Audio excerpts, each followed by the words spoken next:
Hello, welcome to the channel. My name is Chelsea, and if you are struggling to lose weight on a plant-based diet, or really any diet, then this is the channel for you. Today we're going to be talking about abs, how to get visible abs, what that even means, and as you can see by these videos that have absolutely millions of hits, this is a pretty popular topic. Everyone seems to be pretty obsessed with getting abs. So in this video we're going to be talking about everything you need to know about what getting abs means, at what body fat percentage you're going to see abs, why it's easier for some women to get them as opposed to others. We're going to look at some common myths around getting abs. Some of them are stupid at best, others are downright dangerous. So you definitely want to avoid these in your journey to getting visible abs. And I'm going to share with you my top 3 steps for getting visible abdominal muscles, and then also some little things that you should be aware of as you're trying to gain abs. So this video specifically is looking at percentages based on women, but the principles apply to anyone. So first of all, what the heck are abs? What does it mean when someone says abs? We're talking about visible abdominal muscles, because every single person on the planet, whether you are 500 pounds overweight, you still have abdominal muscles. If you didn't, you'd probably be like curled up like a worm. Like I always say this to my kids, like they're like, see mom, like I have muscle. I'm like, yeah, if you didn't have muscle, you'd look like a worm. So you do have abs. So if you can't see your abs at the moment, that's not because they're not there. It just means that you have a layer of fat that is covering them. And I'm going to illustrate what I mean by this by getting into my bed and showing you the difference of when I have a thick duvet over the top of me and then when I have a thin sheet. You can see when I've got this duvet on, you can see a little bit of the definition of my body, but not really much. If that was an even thicker duvet, you wouldn't see any. And then you can see when there's just a thin sheet over me, you can see a lot more definition of my body. So your abs are there, they're just covered by varying degrees of fat deposits in your abdominal region. So many women want to have abs. We have seen a shift in the last few years where we've gone from really wanting to have like very lean physiques, very visible abs, and then just like lean overall, to being more curvy and especially like building muscle in the booty. I was saying this to my mom the other day and she could not believe it. She was actually shocked that there would be gym workout routines based around building your butt. Like she's from a generation that she's like, why would you ever want to do that?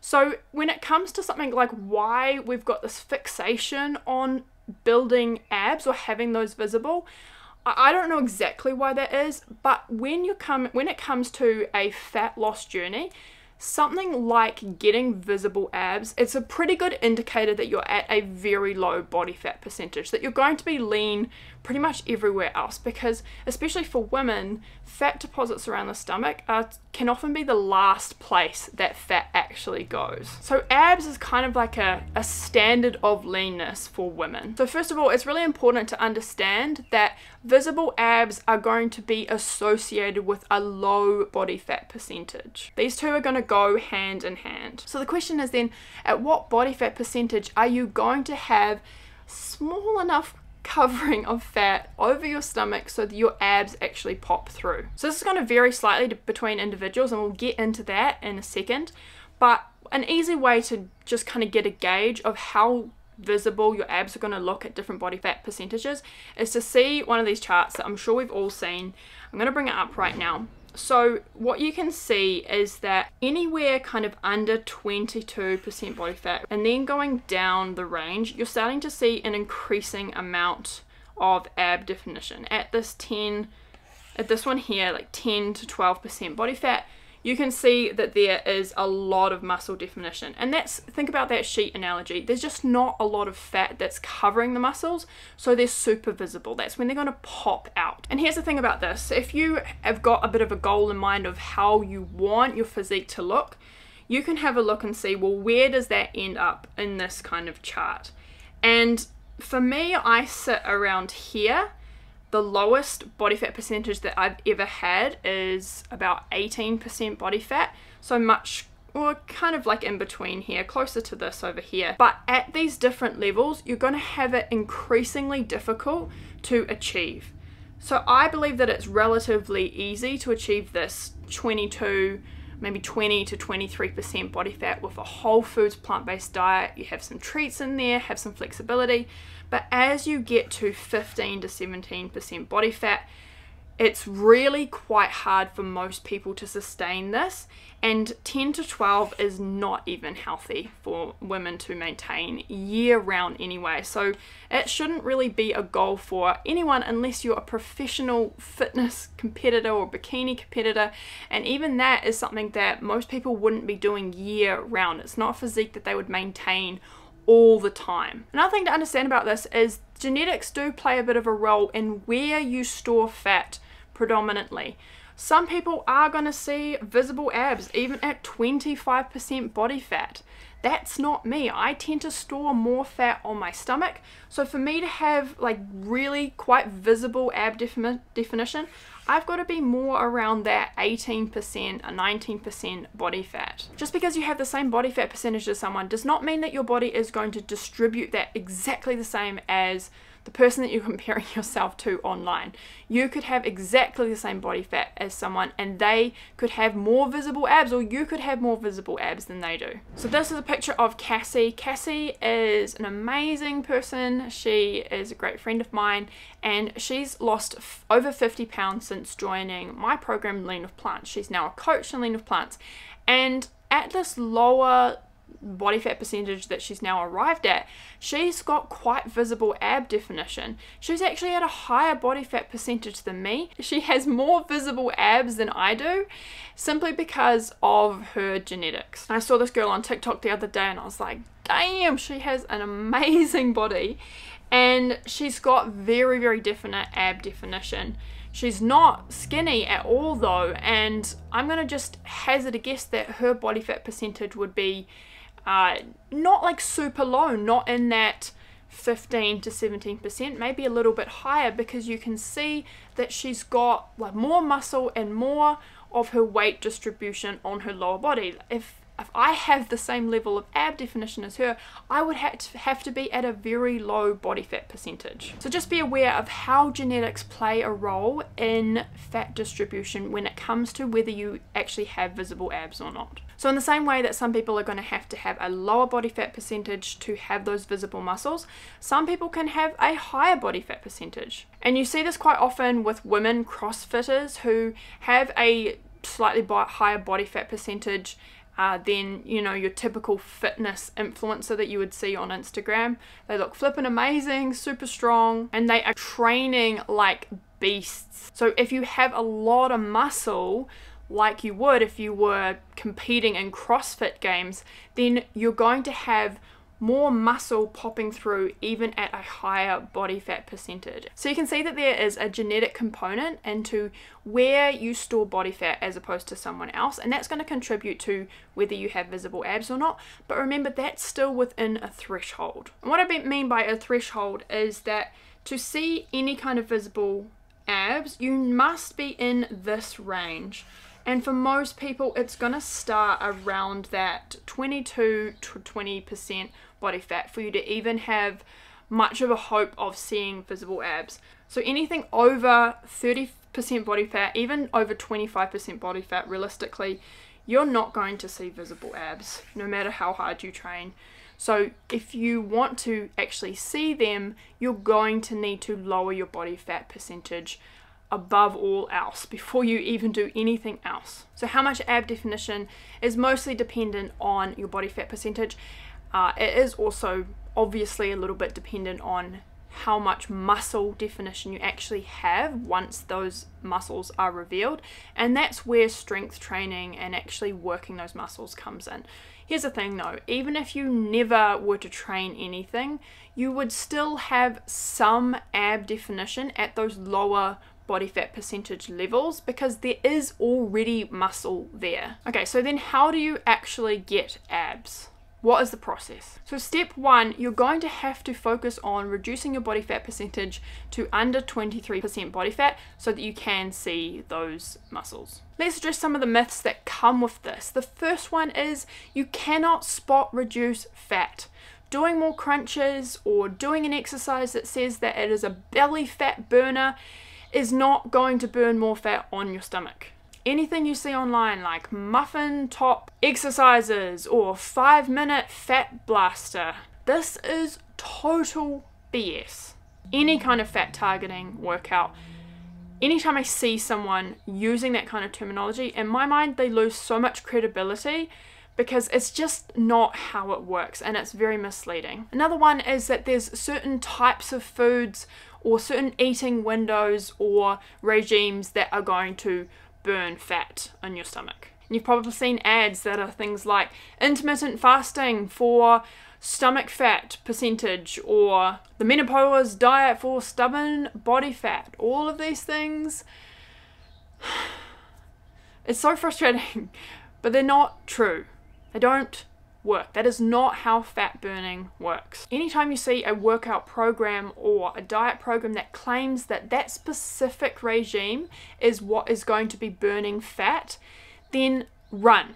Run as fast as you can, because it's misleading in the actual mechanism that leads towards fat loss. And if someone's not upfront about that, then you're just not getting the full picture. The only thing that burns fat is an overall calorie deficit.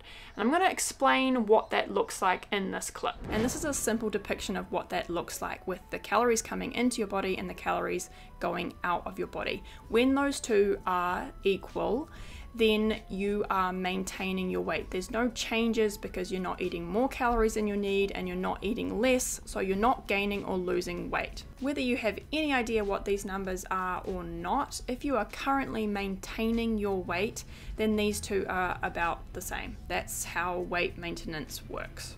The goal of all weight loss is to change this balance so that the calories that you eat are less than the calories that you burn. If you can do this, you will lose weight 100% of the time. This is how a calorie deficit works. And what you want to achieve is this gap right here, so that even if you have no idea what those numbers are, you get into a calorie deficit. So whether you normally burn 2,000 calories and now you've changed your diet and you're losing weight and your calories that you're eating are 1,800 calories or not, you're still in a calorie deficit. Whether you normally burn 2,000 calories and now you're eating 1,500 calories, you are in a calorie deficit. Whether that is 1,800 calories or that number originally was 2,250 calories, what matters is that you are eating less calories than you burned. What matters is that calorie deficit. So obviously these numbers changing would mean that you had either a bigger or a smaller calorie deficit, and I haven't illustrated that in this, but the point is, no matter whether your starting number is low or high and you are eating a big calorie deficit or a small calorie deficit, the numbers don't matter as much as you getting into a calorie deficit and reducing the calories from where you are now. The golden rule is that if you are in a calorie deficit, you will be losing weight. So the whole goal of weight loss is to get into that zone, regardless of whether you know what these numbers are. And when it comes to something like belly fat, because women do tend to store more fat on their stomach, it means that it's quite often one of the last places to go. So a calorie deficit is vital for fat loss, and if you want to know exactly how to get into a calorie deficit or how many calories you need, then go check out this video here as a great place to start. The easiest way to reduce your body fat percentage by lowering the calories to get into a calorie deficit in your lifestyle and your overall diet is a whole foods plant-based diet, which is focused on low calorie dense foods. And basically what that means is eating less processed food and more whole plant foods, which are automatically lower in calories. Therefore you get into a calorie deficit and your body is able to use up those stored fat cells that you want gone as fuel, because it's not able to get all the fuel from the food that you're eating. That's just how weight loss works. So step one was focusing on lowering your body fat percentage through your nutrition. And number two is to be working on your muscles so that they become more visible as you start losing that fat. So it's kind of mind-boggling to me, because if you were to go and search how to get abs right now, you're going to come up with so many workouts. But the thing is, you could do all of these workouts till the cows come home and not see results unless you have got your body fat percentage down. So working out is a piece of the puzzle, but it is not as big a piece as actually lowering your body fat through your diet. And you probably heard people in the fitness industry talk about how they don't really train abs and yet they have an amazing six-pack. They're doing that through compound exercises, because you don't have to massively target your abs on a daily basis to see results. Remember, be at a lower body fat percentage and then work your muscles through exercise. But compound exercise is one of the best things that you can do to actually grow your abdominal muscles. So compound exercises are exercises that work multiple muscle groups at the same time. So for example, a squat where you're working your quads, your glutes, your calves, and if you're engaging your core in that movement, you're also working your core, working your abdominal muscles. So when you engage your core during your workout, during strength training, and any of the exercises that you're doing, you're going to be able to perform better, and you're going to be able to do those movements more safely. You're also going to build up abdominal strength over time, because you need your core for pretty much every single function. Here's the thing about this, it is not a quick fix. All of these 2-week ab programs that you see, it's just crazy, because building muscle is something that takes years. So step 3 to getting abs is to focus on habit goals rather than outcome goals. And this has much more to do with the psychology of change, which is really important as you're trying to build habits that are going to lead to results. What I mean by habit goals rather than outcome goals is that achieving visible abs or achieving a low body fat percentage, those are outcomes of daily actions. They don't happen overnight. You can't hack your way to them. They're not going to happen in 2 weeks.